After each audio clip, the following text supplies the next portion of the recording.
सुप्रभात बच्चों। आज हम बसंत का अगला अध्याय 18वां अध्याय संघर्ष के कारण में तुनक मिजाज हो गया। धनराज पिल्ले नाम है इनका। आप लोग चित्र भी देख रहे होंगे। ये एक हॉकी के प्रसिद्ध खिलाड़ी हैं जिनका नाम धनराज पिल्ले है।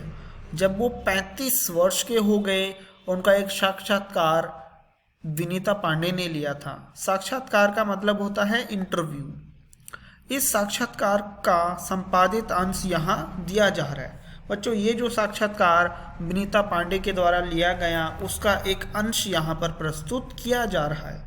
तो बच्चों, इस पूरे पार्ट चैप्टर्स को आप लोग अच्छे से देखेंगे, इसको पढ़ेंगे तो आपको जानकारी प्राप्त होगी कि जो हॉकी के प्रसिद्ध खिलाड़ी हैं धनराज पिल्ले, उनके जीवन में कौन कौन से उतार चढ़ाव आए। धनराज ने बचपन से मुश्किलों का जो सफ़र है, वो गरीब थे, उनके पास पैसे नहीं थे, उन्होंने कैसे सफ़र किया और वो हॉकी के एक बहुत बड़े जादूगर या हॉकी के एक बहुत बड़े खिलाड़ी बने।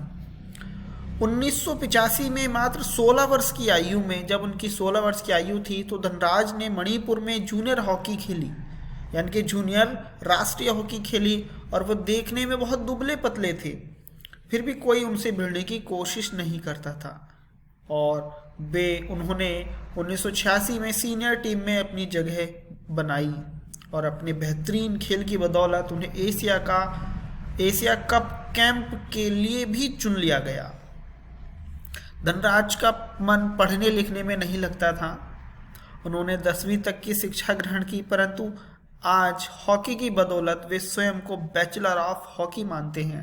Bachelor of hockey means hockey में स्नातक। जैसे हम लोग बीए करते हैं, बीएससी करते हैं, बीकॉम करते हैं, तो ठीक है, वैसे ही बैचलर ऑफ हॉकी यानी कि हॉकी में स्नातक इन्होंने ऐसा मानते थे। और विनीता के प्रश्नों के उत्तर देते हुए उन्होंने बताया कि बचपन मुश्किलों से भरा था, हम बहुत गरीब थे, मेरे दोनों बड़े भाई हॉकी खेलते थे, उन्हीं के चलते मुझे भी उसका शौक हुआ, पर हॉकी स्टिक खरीदने तक की हैसियत नहीं थी मेरी, इसलिए अपने साथियों के स्टिक उधार मांगकर काम चलाता था। वह मुझे तभी मिलती जब वे खेल चुके होते थे। इसके लिए बहुत धीरज के साथ अपनी बारी का इंतज़ार करना पड़ता था। मुझे अपनी पहली स्टिक तब मिली जब मेरे बड़े भाई को भारतीय कैंप के लिए चुन लिया गया। उसने मुझे अपनी पुरानी स्टिक दे दी। वह नई तो नहीं थी, लेकिन मेरे लिए बहुत कीमती थी, क्योंकि वह मेरी अपनी थी। मैंने अपनी जूनियर राष्ट्रीय हॉकी 1985 में मणिपुर में खेली, जैसे कि अभी मैंने बताया आपको। तो बच्चों, आप सभी इस पूरे पार्ट को अच्छे से पढ़िएगा। मैं ये एक येलो कलर के बॉक्स में यहाँ पर एक कंटेंट दिया गया है। बहुत ही उनके व्यक्तित्व की कुछ विशेषताएं हैं कि धनराज पिल्ले के व्यक्तित्व को रेखांकित करते हुए विनीता पांडे ने लिखा है कि वह आपको कभी हंसाता है, कभी रुलाता है, कभी विस्मय से भर देता है, तो कभी खीज से भी। उसके व्यक्तित्व में कई रंग हैं और कई भाव हैं। उसने ठेठ जमीन से उठकर आसमान का सितारा बनने की यात्रा तय की है। क्योंकि बच्चों, सभी जानते हैं आप कि किसी भी सफलता को प्राप्त करने के लिए हमें जी तोड़ मेहनत करने की आवश्यकता होती है।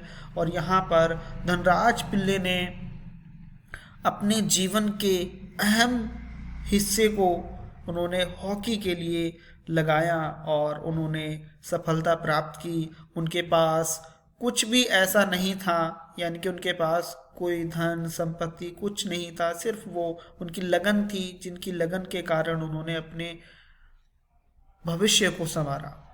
विनीता पांडे इन्हें तुनक मिजाज कहती हैं।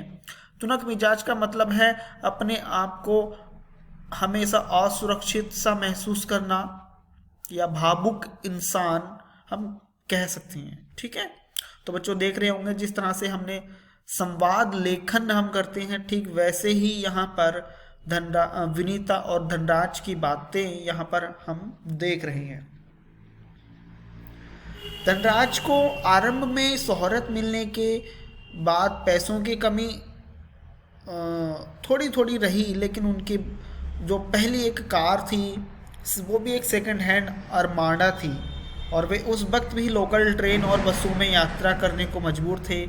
अपनी सीमित आमदनी उन पर पूरे परिवार की जिम्मेदारी थी। उन्होंने पैसे जमा करके बहन की शादी की। सन 2000 में अपनी मेहनत के पैसों से उन्होंने फोर्ड आइकॉन खरीदा। विदेशों में खेलकर कमाए धन से उन्होंने 1994 में पुणे में 2 बेडरूम का छोटा सा फ्लैट खरीदा था और 99 में महाराष्ट्र सरकार ने उन्हें पवई में एक फ्लैट दिया। धनराज कहते हैं कि ऐसे घर को खरीदने की उनकी खुद की हैसियत कभी नहीं हो पाती। आज जब धनराज प्रतिष्ठित व्यक्तियों से मिलते हैं तो उन्हें लगता है कि वे इतने खास हैं, भाग्य के कारण ही उन्हें यह सम्मान मिला। तो बच्चों, जिस चीज यहाँ देख रहे होंगे आप लोग कि किस तरह से हॉकी हमारे देश का राष्ट्रीय खेल है और इस खेल से संबंधित जो प्रसिद्ध खिलाड़ी हैं धनराज पिल्ले, उन्होंने अपने आप को बहुत ही प्रतिष्ठित व्यक्ति माना, क्योंकि इसी खेल से उनके जीवन में उजाला आया, उनके जीवन को एक मुकाम मिला, उन्हें सफलता मिली और उन्हें राष्ट्रपति आदि सम्मानों से भी उन्हें सम्मानित किया गया। तो बच्चों, आप सभी इस पाठ को पढ़िए